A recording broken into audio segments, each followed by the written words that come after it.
Welcome to ages இலக்கம். ஆஃபீஸ்க்கு time ஆச்சு, குயிக்காக ஒரு வீடியோ பார்த்துடலாமா? அதாவது இங்கே பிஸ்னஸ் பண்ணுறவங்கள பார்த்து வந்து பார்த்தீங்கன்னா வெளியில் இருக்கிறவங்களோட மைண்ட் செட், அதாவது ஓகே இந்த பிஸ்னஸ் வந்து லேடி பண்ணுறாங்கங்க, அதனால அவங்களுக்கு பெருசாக எந்த பிரச்சனையும் வராது. ஏன்னா நார்மலாகவே லேடிஸ் பிஸ்னஸ் பண்ணால் வந்து யாராவது பிரச்சனை பண்ணுறதுக்கு ரொம்ப யோசிப்பாங்க.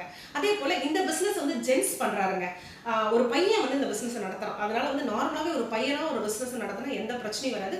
கேள்வி கேட்கறதுக்கு கொஞ்சம் பயப்படுவாங்க. நார்மலாக பசங்க வந்து பிஸ்னஸ் நடத்தணும் அப்படிங்கிறது வெளியிலேருந்து பார்க்குறவங்களுடைய மைண்ட் செட். ஸோ ப்ளீஸ் மக்களே, தயவு செஞ்சு இந்த மைண்ட் செட்டை மாற்றிக்கோங்க. நீங்கள் வந்து லேடிஸ் பிஸ்னஸ் பண்ணாலும் ஜென்ஸ் பிஸ்னஸ் பண்ணாலும் ரெண்டு பேருக்குமே வந்து பார்த்தீங்கன்னா ஒரே நிலைமை தான். இந்த நிலைமையில வந்து பார்த்தீங்கன்னா எந்த விதமான மாற்றமும் கிடையாது. அதாவது எப்படி வந்து ஒரு பையன் பிஸ்னஸ் நடத்தினா உங்ககிட்ட போய் சண்டை போடுவாங்களோ, ஒரு பணம் வரலன்னா பிரச்சனை பண்ணுவாங்களோ, அதே மாதிரி தான் லேடிஸ் கிட்டையும் பண்ணுறாங்க.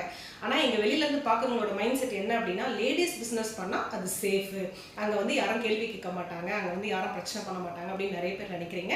அப்படிலாம் இங்கே எதுவுமே கிடையாது, எல்லாமே இங்கே காமன். ஸோ அந்த ஒரு மைண்ட் செட்டை மட்டும் தயவு செஞ்சு மாற்றிக்கோங்களேன். ஏன்னா இந்த விஷயத்தை நானே நிறைய தடவை கேள்விப்பட்டிருக்கேன். உங்களுக்கு என்னம்மா ஒரு லேடிஸாக பண்ணும்போது அட்வான்டேஜ் அதுதான் அப்படின்னு சொல்வீங்க. இங்கே எந்த அட்வான்டேஜும் யாருக்கும் கிடையாதுங்க.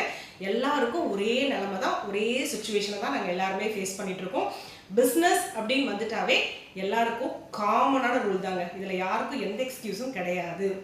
Thank you all.